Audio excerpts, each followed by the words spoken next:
So இந்த வீடியோவை உங்களுடைய நண்பர்கள் உறவினர்கள் எல்லாத்துக்கும் ஷேர் பண்ணுங்கள். மேபி இது உங்களுக்கு யூஸ் இல்லாமல் கூட இருக்கலாம், பட் ஆனால் யாருக்காவது ஒருத்தர் கண்டிப்பாக பிரயோஜனமாக இருக்கும். ஸோ அதனால் இந்த வீடியோவை அவங்களுக்கு ஷேர் பண்ணுங்கள். Because we are running out of time. ரொம்ப ஷார்ட் டியூரேஷன் தான் இருக்குது. நாளைக்கு காலையில் 11 மணி 12 மணிக்குள்ளே ஆல் இண்டியா கோட்டாவும் முடிஞ்சிருது, தமிழ்நாடும் முடிஞ்சிருது. ஆனால் ஒரு கவர்மெண்ட் மெடிக்கல் காலேஜ் சீட் அப்படிங்கிறது வேக்கண்ட்டாக இருக்குது. ஸோ அப்போ உங்க ஒரு ஆல் இண்டியா கோட்டாவில் 3 சீட் இருக்குது, தமிழ்நாட்டில் 2 சீட் இருக்குது, டோட்டலாக 5 MBBS சீட் அப்படிங்கிறது வந்து அவைலபிளாக இருக்குது.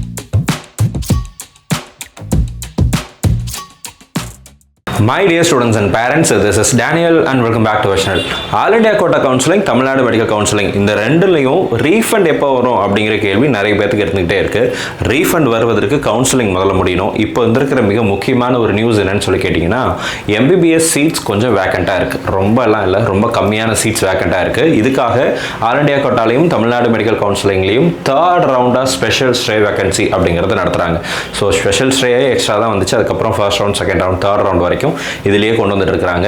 ஸோ இப்போ வந்து பார்த்தீங்கன்னா ஒரு கவர்மெண்ட் மெடிக்கல் காலேஜில் தமிழ்நாட்டில் சீட் இருக்குது, டீம் யூனிவர்சிட்டியில் சீட் இருக்குது. ஸோ எங்கெல்லாம் சீட் இருக்குது அப்படிங்கிறது எல்லாத்தையும் இதில் காமிக்கிறேன். டேட்டுங்கிறது ரொம்ப கம்மியாக இருக்குது. என்னுடைய ரிக்வஸ்ட் என்னன்னா, இந்த வீடியோவை உங்களுடைய நண்பர்கள் உறவினர்கள் யாராவது கவுன்சிலிங்க்கு வெயிட் பண்ணிட்டு இருக்காங்க அப்படின்னா அவங்களுக்கு தயவு செஞ்சு ஷேர் பண்ணுங்கள். அட் த சேம் டைம் இந்த government medical college seat Tamil Nadu கவுன்சிலிங்கில் பார்ட்டிசிபேட் பண்ணி எடுக்கலாம். டீம் யூனிவர்சிட்டி பிளான் பண்ணுறீங்கன்னா ஆல் இண்டியா கோட்டாவில் கவுன்சிலிங்கில் பார்ட்டிசிபேட் பண்ணி எடுக்கலாம். ரெண்டுமே நாளையோட கவுன்சிலிங் முடியுது. இன்னைக்கு மதியானம் 12 மணிக்கு தமிழ்நாடு மெடிக்கல் கவுன்சிலிங் ஆரம்பிச்சிருக்கு, ஆல் இண்டியா கோட்டா ஆல்ரெடி ஆரம்பிச்சிட்டாங்க. அது ரெண்டுமே பார்த்தீங்கன்னா நாளைக்குள்ள டைம் அப்படிங்கிறது முடியுது. ஸோ அதனால் இந்த வீடியோவை எல்லாத்துக்கும் ஷேர் பண்ணுங்கள். யாராவது ஒருத்தருக்கு பிரயோஜனமாக இருக்கும், அதனால் அவர் போய் கவர்மெண்ட் மெடிக்கல் காலேஜில் சேர்வதற்கான வாய்ப்பு அப்படிங்கிறது கூட இருக்குது. ஸோ சீட்டை நான் வந்து தெளிவாக காமிக்கிறேன் எங்கெல்லாம் இருக்குது அப்படிங்கிறத. இது special stay vacancy round all India கோட்டாவில் உங்களுக்கெல்லாம் தெரியும். அது வந்து எப்போ ஆரம்பிக்குதுன்னு சொல்லி கேட்டிங்கன்னா, இன்னைக்கு 23rd December 2024 இன்னைக்கு ஆரம்பிச்சு 24th December காலையில் 11 o'clock, நாளைக்கு காலையில் 11 o'clock Indian standard time 11 o'clock கூட மார்னிங்கே ரிஜிஸ்ட்ரேஷன் சாய்ஸ் ஃபில்லிங் அப்படிங்கிறது முடிஞ்சிருது. நாளைக்கே ரிசல்ட் ரிலீஸ் பண்ணிடுறாங்க. 25th 30th அந்த காலேஜில் போய் சேர்வதற்கான வாய்ப்பு அப்படிங்கிறது கொடுத்துருக்காங்க. ஸோ அதனால தான் சொல்கிறேன், very short duration but valid government medical college and private medical colleges எல்லாம் இருக்குன்றதுனால ஆல் இண்டியா கோட்டாவில் 3 MBBS சீட் அப்படிங்கிறது இருக்குது. ஸோ அதில் எவ்வளோ வேகன்சின்னு பாருங்கள். உங்களுக்கு வந்து கர்நாடகாவில் ஒரு சீட் இருக்குது, அண்ட் கேரளாவில் அம்ரிதாவில் ஒரு சீட் இருக்குது, தமிழ்நாட்டில் ஸ்ரீ சத்யசாயில் ஒரு சீட் இருக்குது. ஸோ டோட்டலாக 3 MBBS சீட் இருக்குது. இதுக்கு முன்னாடி ஸ்பெஷல் ஸ்டே வேகன்சி ரவுண்ட் 2 நடந்துச்சு, அதில் BDS சீட்ஸ் எல்லாம் இருந்துச்சு. இந்த ஸ்பெஷல் ஸ்டே வேகன்சி ரவுண்ட் 3ங்கிறதுல MBBSம் இருக்குன்றதுனால இதை நம்ம இந்த இடத்துல ஹைலைட் பண்ணுறோம். சிமிலர்லி தமிழ்நாடு மெடிக்கல் செலெக்ஷன் கமிட்டிலையும் 3rd ரவுண்ட் அப்படிங்கிறது 92.5 ரிசர்வேஷனுக்கு ஆரம்பிச்சிருக்காங்க. 7.5 ரிசர்வேஷனுக்கு இல்லை, only for 92.5 reservation. Counselling has started. ஓகேங்களா? ஸோ இதனுடைய ஷெடியூல் நான் உங்களுக்கு காமிச்சிடுறேன். ஸோ எப்போ ஆரம்பிக்குதுன்னு சொல்லி கேட்டிங்கன்னா 23/12/2024 இன்னைக்கு மதியானம் 12 மணிக்கு. மேபி இந்த வீடியோவை நீங்கள் லேட்டாக கூட பார்த்துட்டு இருக்கலாம். நாளைக்கு மதியானம் 12 மணிக்குள்ள 24/12/2024 மதியானம் 12 மணிக்குள்ள இந்த ரிஜிஸ்ட்ரேஷன் சாய்ஸ் ஃபில்லிங் அப்படிங்கிறது தமிழ்நாட்டில் முடிஞ்சிருது. சரிங்களா? ஸோ ரிசல்ட் எப்போ விடுறாங்க அப்படிங்கிறதையும் நான் உங்களுக்கு காமிக்கிறேன். ரிசல்ட் வந்து பார்த்தீங்கன்னா 25th அன்னைக்கு ரிசல்ட் ரிலீஸ் பண்ணுறாங்க. கிறிஸ்மஸ் அன்னைக்கு ரிசல்ட் ரிலீஸ் பண்ணுறாங்க. கிறிஸ்மஸ்லேருந்து 30/12/2024 December 30th நீங்கள் போய் அந்த காலேஜில் சேர்ந்துக்கலாம். வேகன்சி இருக்கா சார் அப்படின்னு சொல்லி கேட்டிங்க அப்படின்னா, எஸ், வேகன்சிஸ் ஆர் தேர். என்னென்ன வேகன்சி அப்படிங்கிறத நான் உங்களுக்கு காமிச்சிடுறேன். KAP விஸ்வநாதன் கவர்மெண்ட் மெடிக்கல் காலேஜில் BC கேட்டகரியில் ஒரு சீட் இருக்குது. BC கேட்டகரியில் KAP விஸ்வநாதன் கவர்மெண்ட் மெடிக்கல் காலேஜில் ஒரு சீட் இருக்குது. At the same time management கோட்டாவில் மாதா மெடிக்கல் காலேஜில் ஒரு சீட் இருக்குது under NRI lapsed category. NRI lapsed கேட்டகரியில் ஒரு சீட் இருக்குது. ஸோ 2 MBBS சீட் தமிழ்நாட்டில் இருக்குது. NRI லேப்ஸ்ட் ட்ரை பண்ணுறவங்களா இருந்தாலும் நீங்கள் பார்ட்டிசிபேட் பண்ணலாம். அட் த சேம் டைம் நீங்கள் வந்து தமிழ்நாடு கவர்மெண்ட் மெடிக்கல் காலேஜுக்கு இது பண்ணுறீங்க, ட்ரை பண்ணுறீங்க, BC கேட்டகரி ஸ்டூடெண்ட்டாக இருக்கிறீங்க அப்படின்னாலும் you are eligible to participate in the special stay vacancy round 3. சரிங்களா? இதில் யாரெல்லாம் பார்ட்டிசிபேட் பண்ணலாம் அப்படிங்கிற எலிஜிபிலிட்டியை கொடுத்துருக்காங்க. இதையும் நான் உங்களுக்கு எக்ஸ்பிளைன் பண்ணிட்டுறேன், அப்போ தான் நமக்கு கிளியாரிட்டி கிடைக்கும். So the candidates who are not holding any MBBS or BDS seats in all India quota and state quota are only eligible to participate in this counseling.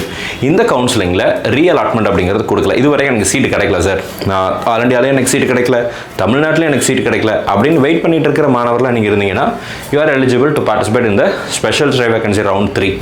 and not eligible பாருங்க, candidates who have already joined in any MBBS or BDS seats in all India quota and state quota, either government quota or management quota, NRI labs எதுல சேர்ந்திருந்தாலும் சரி, you are not eligible to participate in this counseling. சரிங்களா, இந்த கவுன்சிலிங்ல நீங்க participate பண்ண முடியாது if you have already joined in a medical college seat.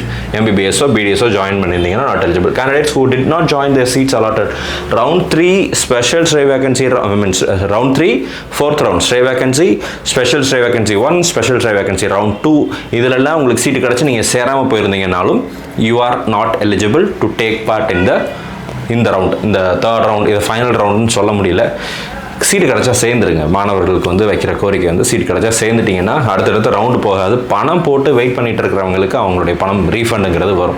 எப்போ இந்த counselling process எல்லாம் மொத்தமாக முடியுதோ அதுக்கப்புறம் தான் ரீஃபண்ட் ப்ராசஸை இனிஷியேட் பண்ணுவாங்க. ஸோ அதனால் refund will take some more time. இன்னும் மேபி அடுத்த மாதத்தில், அடுத்த வருஷத்தில், ஜான்வரிக்கு அப்புறம் நமக்கு ரீஃபண்ட் அப்படிங்கிறது எதிர்பார்க்கலாம். ஏன்னா 30th வரைக்கும் நமக்கு கவுன்சிலிங் ப்ராசஸே போகுது. அப்போ ஜான்வரியில் தான் அவங்க வந்து அந்த ரீஃபண்ட் ப்ராசஸை பற்றி யோசிக்கவே ஆரம்பிப்பாங்க, கவுன்சிலிங் முடிஞ்சதுக்கப்புறம் தான். சரிங்களா, ஸோ இதுக்கு செக்யூரிட்டி டெபாசிட் இருக்குது, அடிஷனல் செக்யூரிட்டி டெபாசிட் 5 lakhs இருக்குது. ஆல்ரெடி பே பண்ணியிருந்தீங்க அப்படின்னா நீங்கள் திரும்ப கட்ட வேண்டியதில்லை. பட் நீங்கள் அதுக்கு முன்னாடி ரவுண்ட்ஸில் பார்ட்டிசிபேட் பண்ணல, ஆனால் 5 lakhs பே பண்ணல, பட் எனக்கு இந்த MBBS seat in government medical காலேஜோ அல்லது NRI லேப்ஸோ ட்ரை பண்ணுறேன் அப்படின்னா you have to pay an additional security deposit 5 lakhs. Already pay பண்ணவங்க திரும்ப பே பண்ண வேண்டிய அவசியம் கிடையாது. ஸோ இதான் இன்ஸ்ட்ரக்ஷன் தெளிவாக படிச்சுக்கோங்க. இதில் சீட்டு கிடச்சி சேராமல் போனீங்கன்னா டிஸ்கன்டினியூஷன் ஃபீ வரும். அடுத்த ஒரு வருஷம் சீட்டு நீங்கள் வந்து கவுன்சிலிங்கில், தமிழ்நாடு மெடிக்கல் கவுன்சிலிங்கில் பார்ட்டிசிபேட் பண்ண முடியாது. ஆல் இண்டியா கோட்டாக்கு என்ன ரூல்ஸு, இங்கே வந்து 3 சீட் இருக்குது. நீங்கள் தமிழ்நாட்டில் சத்யசாய் ட்ரை பண்ணாலும் சரி, கேரளாவில் அமிர்தா அல்லது கர்நாடகாவில் BLD யூனிவர்சிட்டி இதெல்லாம் ட்ரை பண்ணுறீங்க அப்படின்னாலுமே சீட்டு கிடச்சி நீங்கள் சேராமல் போனீங்கன்னா அடுத்த ஒரு வருஷத்துக்கு நீட் அப்படிங்கிறது எழுத முடியாது. ஸோ இதுதான் இதில் இருக்கக்கூடிய செக் பாயிண்ட். ஞாபகம் வச்சுட்டு அதுக்கு தகுந்த மாதிரி நீங்கள் முடிவெடுக்கலாம். ஸோ இந்த வீடியோவை உங்களுடைய நண்பர்கள் உறவினர்கள் எல்லாத்துக்கும் ஷேர் பண்ணுங்கள். மேபி இது உங்களுக்கு யூஸ் இல்லாமல் கூட இருக்கலாம், பட் ஆனால் யாருக்காவது ஒருத்தர் கண்டிப்பாக பிரயோஜனமாக இருக்கும். ஸோ அதனால் இந்த வீடியோவை அவங்களுக்கு ஷேர் பண்ணுங்கள். Because we are running out of time. ரொம்ப ஷார்ட் டியூரேஷன் தான் இருக்குது. நாளைக்கு காலையில் 11 மணி 12 மணிக்குள்ளே ஆல் இண்டியா கோட்டாவும் முடிஞ்சிருது, தமிழ்நாடு முடிஞ்சிருது. ஆனால் ஒரு கவர்மெண்ட் மெடிக்கல் காலேஜ் சீட் அப்படிங்கிறது வேக்கண்ட்டாக இருக்குது. ஸோ அப்போ உங்கள் ஒரு ஆல் இண்டியா கோட்டாவில் 3 சீட் இருக்குது, தமிழ்நாட்டில் 2 சீட் இருக்குது, டோட்டலாக 5 MBBS சீட் அப்படிங்கிறது வந்து அவைலபிளாக இருக்குது. காம்படிஷன் ஜாஸ்தியாக தான் இருக்கும், but still you can give a try. இந்த வீடியோ உங்களுக்கு யூஸ்ஃபுல்லாக இருந்திருக்கும்னு நினைக்கிறேன். யூஸ்ஃபுல்லாக இருந்துச்சு அப்படின்னா மறக்காம இந்த வீடியோ லைக் பண்ணுங்க. அண்ட் இந்த வீடியோ மறக்காம உங்களுடைய நண்பர்களுக்கும் ஷேர் பண்ணிடுங்க. All the very best and thank you so much. NEET 2025 நீங்கள் ரிப்பீட் பண்ணுறதுக்கு பிளான் பண்ணிட்டு இருக்கீங்க, படிச்சுட்டு இருக்கீங்க அப்படின்னா make use of the time. Almost December முடிஞ்சிருச்சு. ஜான், ஃபெப், மார்ச், ஏப்ரல், 4 மாதம் தான் இருக்குது.